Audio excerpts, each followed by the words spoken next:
Master degree graduate, BEd basic শিক্ষিত বেকার যুবক যুবতীদের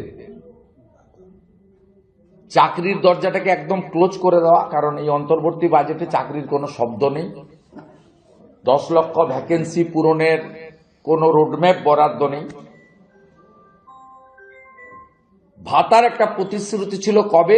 আগস্ট মাসে শুরু হবে। আগস্ট মাসে মমতা ব্যানার্জি মুখ্যমন্ত্রী থাকবে না, প্রাক্তন হবে।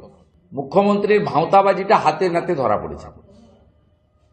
ধরা পড়ার পরে তিনি একটু আগে একটা প্রেস কনফারেন্স করে বলেছেন 15 থেকে 26 তিনি ক্যাম্প করবেন। কি করার জন্য? যুব সাথীর অ্যাপ্লিকেশন নেওয়ার জন্য।